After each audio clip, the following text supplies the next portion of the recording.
Hello दोस्तों, स्वागत है आप सभी को आपके अपने यूट्यूब चैनल JIC स्टडी में। तो दोस्तों आज की इस वीडियो में मैं आप सभी के लिए लेकर आया हूं जो कि आपका फिर से बहुत ही इंपॉर्टेंट है। आपका जो 2025 में आप एग्ज़ाम देंगे, या आप क्लास 10 में हो या क्लास 12 में हो, तो ये आपका वीडियो बहुत ही इंपॉर्टेंट होने वाला है। इस वीडियो में मैं आप सभी को बताऊँगा डायरेक्ट इनडायरेक्ट, जिसको कहते हैं हम नरेशन। तो दोस्तों इस वीडियो में आपका क्या चलेगा, नरेशन,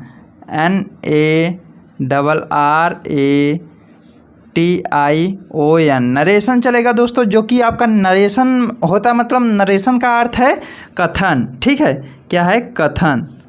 तो आपका कथन इस वीडियो में बताया जाएगा। दोस्तों आपको नरेशन किसे कहते हैं ये आप पहले जान लीजिए।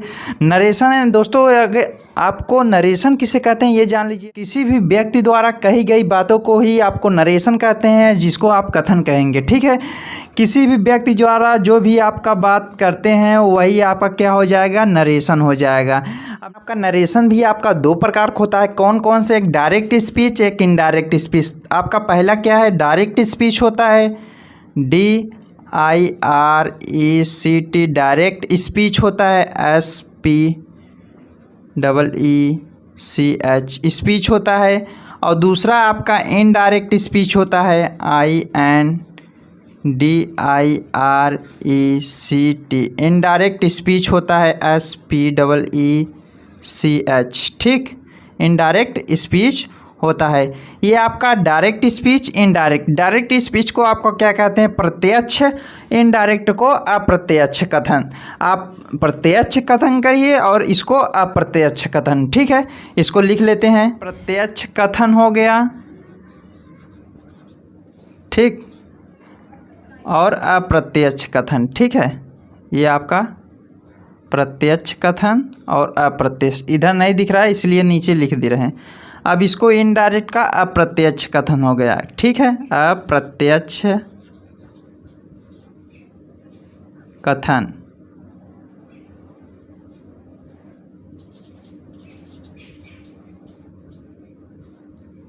ठीक है दोस्तों, ये आपका इनडायरेक्ट मतलब अप्रत्यक्ष कथन, डायरेक्ट मतलब प्रत्यक्ष कथन। तो दोस्तों अब हम जानेंगे डायरेक्ट का स्पीच मतलब प्रत्यक्ष कथन क्या होता है, इनडायरेक्ट स्पीच मतलब अप्रत्यक्ष कथन क्या होता है।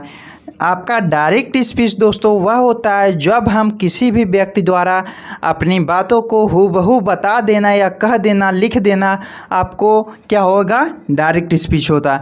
आप कहीं कोई भी बात आपका जैसा का जैसा, वैसा का वैसा ही आपको कह देना और लिख देना, बता देना, ये आपका प्रत्यक्ष कथन है। अप्रत्यक्ष में दोस्तों किसी भी व्यक्ति द्वारा कही गई बातों को घुमा फिरा कर या अपने शब्दों में कहना आपका इनडायरेक्ट स्पीच, जिसको अप्रत्यक्ष कहते हैं। तो दोस्तों चलिए हम एग्जाम्पल के थ्रू एग्जाम्पल एक लेते हैं, तो उसके थ्रू आपको और अच्छे से समझाएंगे।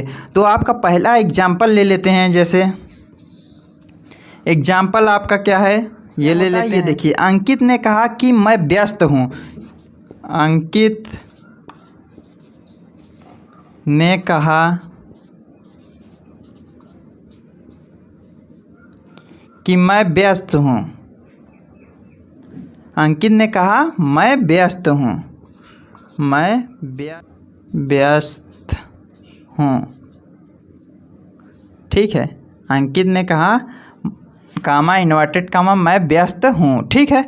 अब इसका सेंटेंस पहले बना देते हैं, ANKIT, अंकित सैड, SAID सैड, कामा इन्वर्टेड कामा मैं व्यस्त हूँ, आई व्यस्त हूँ, I am busy, ठीक, I am busy, BUSY, I am busy, ये आपका हो गया, ठीक है। आपका क्या है, Ankit sad I am busy, अंकित ने कहा मैं व्यस्त हूँ। तो ये आपका अंकित कह रहा है, इसी को आपको क्या कहते हैं, डायरेक्ट स्पीच है। ये आपका डायरेक्ट स्पीच है दोनों, ठीक है। ये आपका हिंदी, ये आपका क्या है, डायरेक्ट है, ठीक, डायरेक्ट स्पीच है, ठीक है।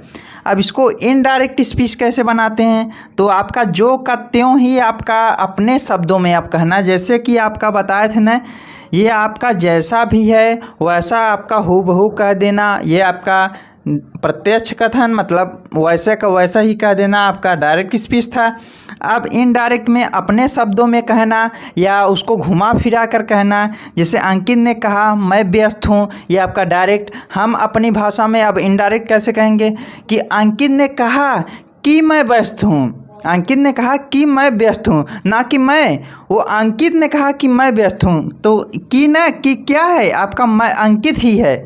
अंकित ने कहा कि मैं व्यस्त हूँ, तो हम नहीं कर रहे हैं, अंकित ने कहा कि मैं व्यस्त हूँ। तो आपका बदल जाएगा जब हम किसी को बताएंगे कि अंकित ने कहा मैं व्यस्त हूँ, तो हम जब किसी को जाएंगे बताने कि अंकित भाई, अंकित ने कहा कि मैं व्यस्त हूँ, तो यहाँ पे आपका अंकित ने कहा मैं व्यस्त हूँ और वहाँ पर कि मैं व्यस्त हूँ कहेंगे। कौन कहेंगे? ताकि हम नहीं, अंकित व्यस्त है, ठीक है। क्या होगा? अंकित सैड आई एम बिजी, ये आपका है कामा इनवर्टेड कामा, ये डायरेक्ट था। इनडायरेक्ट में अब सेम वही रहेगा, अंकित ही रहेगा, ठीक। अंकित सैड की जगह क्या हो जाएगा? अंकित सैड। अंकित ने कहा तो अंकित सैड भी यहाँ पर भी हो जाएगा, ऐसे आई डी सैड हो जाएगा। कामा इनवर्टेड कामा हटाएंगे, दैट लगाएंगे, ठीक है। ये आपको ध्यान में रखना होगा, कामा इनवर्टेड कामा हटाएंगे, दैट लगाएंगे। अब देखिए आई है, आई किस में बदलेगा? आपका यहाँ पर जो रहेगा आपका सब्जेक्ट, उसके अनुसार बदलेगा, आपका सब्जेक्ट के अनुसार बदल जाएगा। तो आई का क्या हो जाएगा? ही हो जाएगा। अंकित है तो वह होगा ही। एम है तो आपका एम है, कंटिन्यूअस में है तो आपका पास्ट कंटिन्यूअस में हो जाएगा, एम ही वाज हो जाएगा। अब बिजी हो जाएगा, BUSY, he was busy. Ankit said that he was busy, Ankit ने कहा कि मैं व्यस्त हूँ, ठीक है। ये आपका क्या है? इनडायरेक्ट है, ठीक है, RECT, ठीक, इनडायरेक्ट है। Ankit said that he was busy, Ankit ने कहा कि मैं व्यस्त हूँ, ये आपका इसका हिंदी हो जाएगा। अंकित ने कहा कि मैं व्यस्त हूँ, मैं व्यस्त हूँ, ठीक, व्यस्त हूँ, ठीक है। अंकित ने कहा कि मैं व्यस्त हूँ, ठीक है। इतना दिखाई दे रहा है कि नहीं? आपका क्या होगा? अंकित ने कहा कि मैं व्यस्त हूँ, ठीक है। इसका आपका ये हो जाएगा। ये आपका डायरेक्ट स्पीच था, ये इनडायरेक्ट। ये आप अपनी भाषा में कहे थे, ये आप घुमा फिरा कर कह रहे हैं, आप दूसरे को बता रहे हैं, ठीक है। आपका डायरेक्ट मतलब वो होता है किसी भी व्यक्ति द्वारा हूबहू उसकी बात, कही गई बात को वैसा का वैसा ही कह देना, लिख देना, आपका डायरेक्ट होता है। इनडायरेक्ट में आपका वही किसी भी व्यक्ति द्वारा कही गई बात को अपने शब्दों में या आपको घुमा फिरा कर कह देना, लिख देना, आपका इनडायरेक्ट होता है, ठीक है। अब इसको इरेज करते हैं, तब आपको डायरेक्ट इनडायरेक्ट कुछ एग्जाम्पल लेकर और बता देते हैं, ठीक है दोस्तों।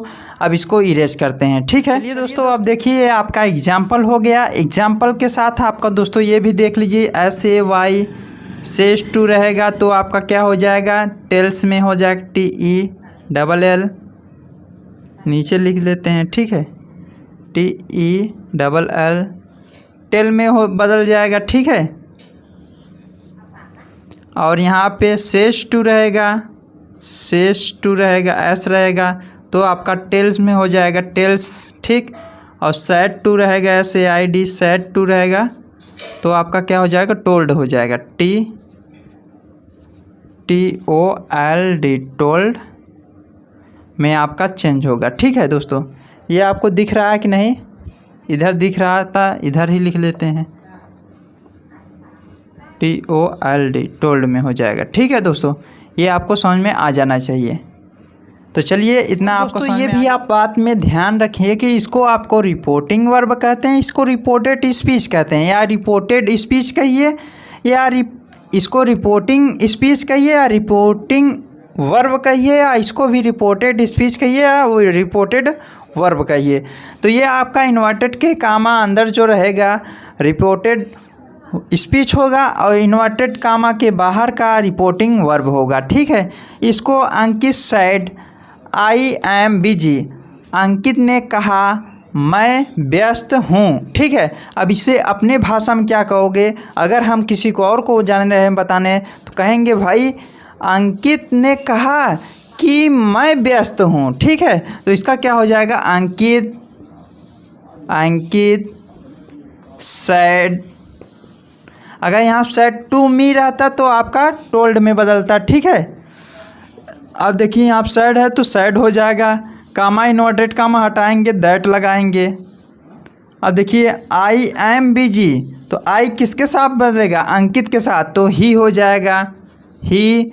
एम है तो वाज हो जाएगा, I'm was busy, BUSY।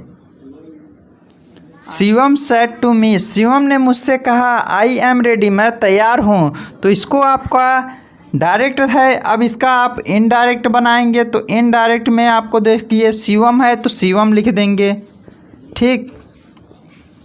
Said to है तो आपको किस में बदलना है, टोल्ड में, TOLD।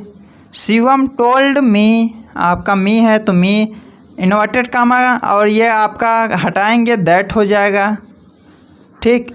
अब देखिए आई किसके में बदलेगा, आई आपका सब्जेक्ट में के अनुसार बदलेगा, तो शिवम है तो ही हो जाएगा। आई आपका सब्जेक्ट का अनुसार बदलेगा, तो शिवम है तो ही हो जाएगा ही।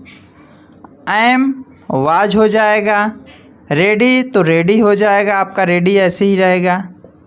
इसका क्या हो जाएगा, Shivam told me that he was ready, Shivam ने कहा कि मैं तैयार हूँ, ठीक है। शिवम ने कहा कि मैं तैयार हूँ, ठीक है। क्या बन गया, शिवम टोल्ड मी, शिवम मुझसे कहा, डैट मतलब कि वह तैयार है, ठीक है। ये आपका हो गया। अब देखिए they says to me we are your helpers. Helpers मतलब क्या होता है, मददगार होता है। मददगार मतलब जिसको आप कहते हैं मदद करने वाला, ठीक। दे है तो आप दे लगाइए, ठीक। सेज टू, से टू है तो आपको टेल में बदलना है, ठीक, TELL, टेल मी हो जाएगा। वी है दैट हो गया, वी आपका दे में बदल जाएगा तो आपका क्या हो जाएगा, दे हो जाएगा। आर है तो वर हो जाएगा। अब योर है तो माई हो जाएगा, हेल्पर्स हो जाएगा, ठीक है, हेल्पर्स। तो यहाँ पर क्या होगा, they says to me we are your helpers, तो यहाँ पर जाए they tell me that, inverted कामों को हटाएंगे, वी को दे में बदल जाएगा, वर माई हेल्पर्स, ठीक है दोस्तों। तो दोस्तों ये आपको कैसा समझ में आया, ये अगर समझ में आया है तो आप कमेंट कीजिए। अब इसका आपका एक एक करके ट्रांसलेशन, मतलब कि आपका डायरेक्ट इनडायरेक्ट अब और बताएंगे, आपका हर एक मतलब कि टेंस का रहेगा। पहले इसको आप नोट कर लीजिएगा।